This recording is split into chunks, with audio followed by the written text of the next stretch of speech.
Yo, what is going on, guys? This is your boy TrevCL, and we are back for yet another week of the TBU. This time we're taking on a good pal in Reddithan, also known as Ethan, and his Tennessee Tynamos. Now, this is actually probably like the 6th or 7th time me and Ethan have played in league format. Maybe 5th, I believe. I'm trying to go back and remember. Actually, I think this is the 6th, because we played once or 3 times in GPC, 1 in one season and 2 in the other season. We've played, this is our 2nd TBU battle with him, and then we played in PGO Minors. And Ethan actually does own the series lead, I believe, as he's taking all 3 of our GPC meetings.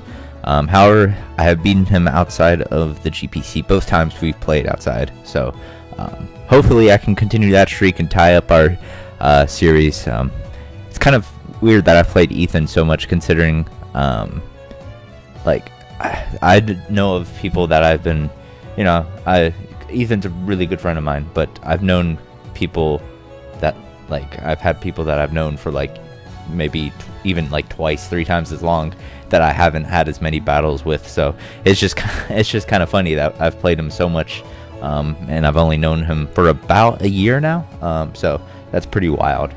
Not a bad thing by any means, though, because Ethan is really good. You know, he's a GPC champion. You know, made TBU playoffs last season, so definitely nothing to scoff at. But yeah, his team is pretty spooky. As you can see, he has those 6. He also has stuff like D-Knight and Entei he could have brought. So very spooky. And then also the ever-deadly Swanna, always lurking in the back. So I am glad not to see D-Knight, because like D-Knight is a very spooky Pokemon. But definitely still has threats like the Nidoqueen. The Megalop is huge. All I have for it is Musharna, and my Musharna set isn't really... Looking back at it, my Musharna set is not really equipped to check Megalop. So let me just quickly go over my team. My actual full paste will be in the description below. But I have a Fizdef, Rust, Toxic, Scald, Blastoise, a Fizdef, Calm Mind, Stored Power, Moonlight, HP Fire, Musharna, a Scolipede built basically just the Speed Pass, a 3 attacks mixed Roost Kyurem with Electrium Z, a Fizdef Rocky Helmet Registeel, and a Scarf Togekiss Defog 3 attacks. So, one regret I definitely have in team building is that I should have committed fully to the Baton Pass. I put Moonlight on Musharna as to help it check Megalop, but in the end I really should not have. I should have put Sub. I was debating between Sub and Moonlight, and we're just going to go ahead and get right into battle to see how much that matters. So let's go ahead and get right into the battle. So this is going to be a little bit faster, just because I don't have quite as much time as I did for my last TBU video to make. So he's going to lead off with his Nidoqueen. I'm going to lead off with my Blastoise. I figured he would lead with his Nidoqueen, so he's just going to go get up the first turn rocks. I'm going to go for the Scald, get off a good amount of damage on this Nidoqueen. You know, put it in range of like an Ice Beam from my Kyurem, probably. Good stuff like that. He's going to go into Delmise, predicting probably a spin. I'm going to go for the Scald, and unfortunately I do not score the burn. But not the biggest deal in the world. It's not like it's a guaranteed chance or anything. So I'm going to go in my Registeel, predicting like some sort of physical attack. And as you can see, that Anchor Shot does literally nothing, and he gets hurt by the Rocky Helmet. So I'm going to go for the rocks here, as he is going to set up the SD. So that's kind of scary.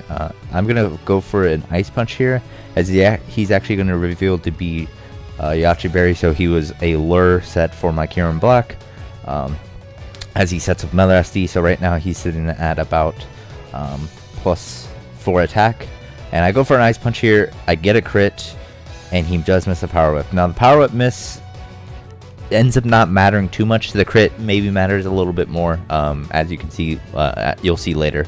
So right here I'm going to go for the Iron Head, because I know it'll kill and it'll do more damage to the incoming Scizor. That's where I really wish I had Fire Punch over Toxic, because I would have clicked Fire Punch there and it would have been really great to get damage on the Scizor. So I'm going to go in my Fizz-Step Blastoise, because this is really my only thing to check Scizor on my team. And that damage reveals that he is banded, so very spooky. Kieran Black is now, I believe, O-code after rocks, because I do not have any bulk investment. So right here he's going to go into Slop. I'm going to go into my Registeel, and here's where I think the miss didn't matter, because the miss would not have killed me, I believe, looking at the damage Anchor Shot did.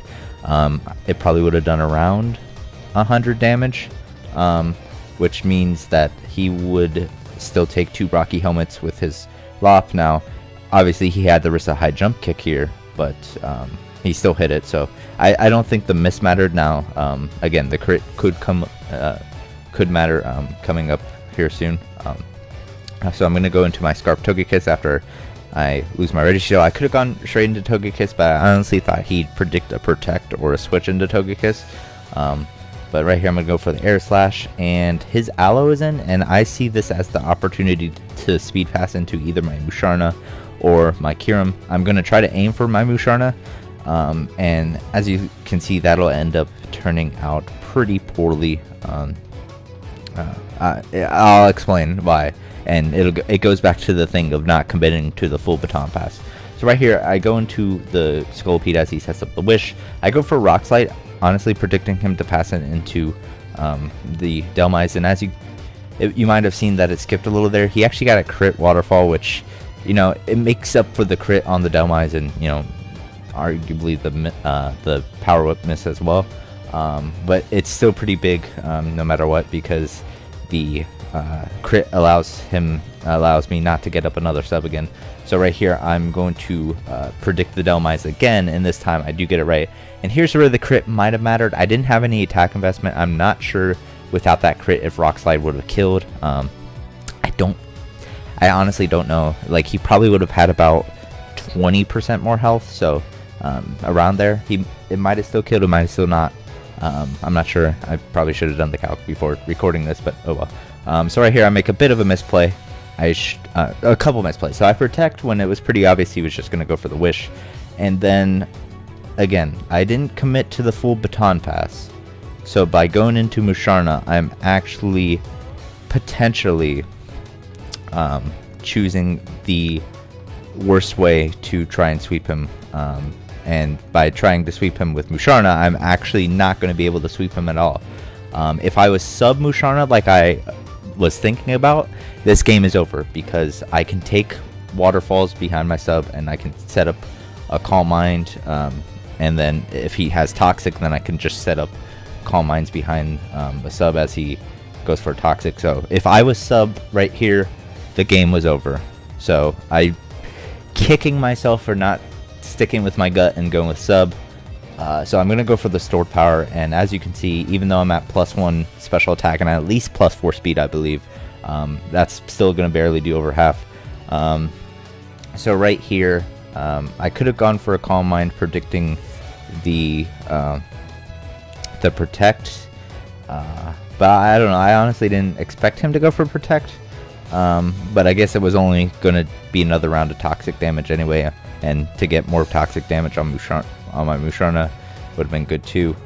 So yeah, really regret not being sub or Heal Bell at all.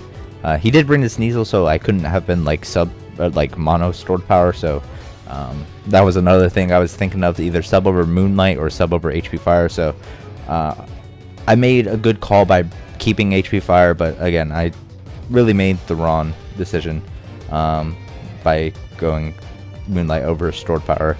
Here you're actually going to see me make a pretty good prediction as I catch the Sneasel. So I have made 2 predictions this game, so it's not like I'm getting like outplayed. I mean, I'm not saying Ethan's playing poorly by any means, but I'm not getting outplayed per se. It's just I'm making costly decisions, and like not only in prep but also right there I should have stayed in. I would have gotten another kill with Musharna. He, like, even if he's fake out quick attack, Toxic damage would not have put me in quick attack range. Right here I'm going to go into my Togekiss, and this may not seem like a misplay, but I go for an air slash, and I do not kill, or I'm not able to 2-hit KO this. And I know this, but I'm going to go for the flinch anyway. And I don't get it, and then there goes my offensive way of checking Mega Lop. He did turn out to be Fake Out plus Quick Attack, but I don't know if after one more Quick Attack, I don't think Quick Attack could kill me from like 25%. So, and then here's basically why that was a misplay with my Togekiss, because I should have calced and see that Blastoise could not live a Sludge Wave, and then I couldn't rest up, because Blastoise had the potential of beating the rest of his team if I got lucky with Sleep Talk rolls, but I didn't outspeed. I should have seen that from the get-go. I should have seen that Sludge Wave would kill me, and it's just, I don't know. I definitely did not play my best game, and again, I hope, Ethan, you don't take this as me taking away from you, because you definitely played a good game. It's just tough, because I know if I had baton passed in the Kyurem instead of Musharna, or had I gone with my gut in team building, then either way I would have done a lot better. Now Kyurem wouldn't have won, but it would have done a lot more damage than the Musharna had. That's for sure. I would have probably gotten at least 2 kills versus the 1 kill that Musharna got, and it might have even gotten damage off on something as well. But you know, again, it's like I'm just used to having a game plan where I go into one Pokemon with Baton Pass. I did it with the Zerkapede Core in March Madness, and like the one time I tried to actually go into something else, it messed me up, and that was the game. That was my final game in March Madness. I lost in the best of 16, or the Sweet 16 round. And here I kind of make another I have like a Mon in mind, and like it's actually the opposite, because I went into the Mon I had in mind instead of the Mon I should have gone. So it was kind of a little bit of an opposite situation, but still. But as you can see on screen, I was able to actually kill off the Aloe. He was supposed to be Wakon Berry, misgened or misitemed his Aloe. It doesn't really matter too much, because he would have died after Toxic anyway. It just means Kyurem gets a kill instead of I guess technically the Musharna would have gotten the kill, because even though it was synchronized, like, yeah, and here's why I should have gone with sub, because look, I don't check a Mega Lop, because I can't hit the Lop back unless I'm set up already. So that it's just it was just not a good showing for me. And I know I've said this already. Ethan played a fantastic game. You know, he got up the rocks turn 1. My team is deathly weak to rocks. As you can see, I have 3 weaknesses. I even brought Blastoise, but that wasn't my spinner. I had Defog on the Scarf Kiss. I'll just leave it like that. He brought the Alamomola, which was pretty good, as it could eat up my Togekiss hits. It could eat a Musharna hit. He brought an interesting Dhelmise set that would have gotten off huge damage on my Registeel and put it in range of stuff like Scizor, but I just sacked it off to Lop anyway, so it didn't. Again, I don't think the miss mattered, but the crit on Dhelmise might have mattered, so that's why I'm not too disheartened about the crit on Scolipede, because sure, I might have gotten another opportunity to set up a sub, but at the same time, if I had switched out or baton passed out, then I also would not have been able to set up a sub again because of rocks. So I would have had to set up another sub there, and I don't know. It's just a lot of stuff. So, you know, GG to Ethan. He played well. I definitely have some things still to learn about this team. I was pretty happy with the way I played week 1. Like, I was extremely happy. And here, this is basically the opposite. I'm very, very disappointed in the way I played, because I know I can do better than this. I know I can. Sometimes I just get into the mindset where I need to make this one play, and I don't think things through. Like, I'll make my move in less than 5 seconds, and I need to get out of that habit, because more often than not, that will cost me a game. And I think it might have not cost me the game here in terms of the misplay, because who knows how, if I get 2 kills with Kieran versus the one I got with Musharna. Who knows if Ethan can come back from that and, you know, beat me with the Megalop still. But definitely that, and then not committing fully. If I'm going to go with Baton Pass with stored power Musharna, I've got to commit fully, and I just did not do that, and that was a mistake, and hopefully I will learn from this. But like I said, GG to Ethan. He's 2-0 now. We're 1-1.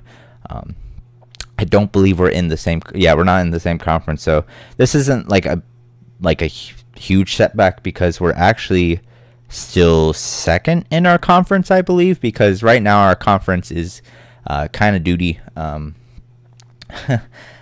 So, you know, not a huge setback, an out of conference game loss. But definitely good luck to Ethan on his rest of the season. Hopefully I didn't seem, I know I definitely talked about myself making a lot of misplays and stuff. So hopefully I hope I didn't take too much away from Ethan's win. He definitely deserved it. I definitely did not. So, you know, Ethan, if you're watching this, hopefully I did not take away too much from your win. But yeah, other than that, I don't have much more to say. Next week, I believe we take on RTK and the Portland Timbers. So hopefully we can get back on the right track, as that is actually a divisional match. So that'll be huge, because you know, first place in each division automatically makes it, and then the third place person in the entire conference will get the wild card. So winning the division would be huge, and we still, even with this loss, we have 6 weeks after this, and like, let's see, 6 weeks after this, we still have both of our divisional games. We still have our 2 in-conference games, and then we have our 2 auto-conference games, which one of them is against Kyle. I believe that's actually one of the last weeks, if not the last week. That'll be fun. Hopefully I can... Kyle's another person who kind of has my number, and he has it a little bit more than Ethan, in terms of that Kyle has never lost to me, and obviously I've never beaten him if he's never lost to me. But yeah, so hopefully we can pick up a win there. Hopefully we can pick up a win next week. We just got to take this week by week, not worry about the future, just worry about what's in the now. And in the now is beating RTK next week, getting him back over 500, hopefully getting a decent differential win. So because of our 4-0 week 1, we are still at +2. So if we can get another big differential win, that'd be huge. But yeah, hopefully as the season goes on, I will learn my team a little bit better. And then maybe by week 4, I'll know if I need to make a mid-season transaction or not. Still not certain on that, but yeah, I've rambled on enough. So thank you guys for watching. Make sure if you enjoyed this video, you leave a like. Make sure if you want to keep up with all my draft league content, because there's a lot of it coming out recently, make sure you hit that subscribe button. Make sure you go check out Ethan. He's fantastic. He's a wonderful, wonderful guy. Very entertaining. But yeah, I've rambled on for enough. So this has been your boy TrevCL, and I am signing out. Peace, guys.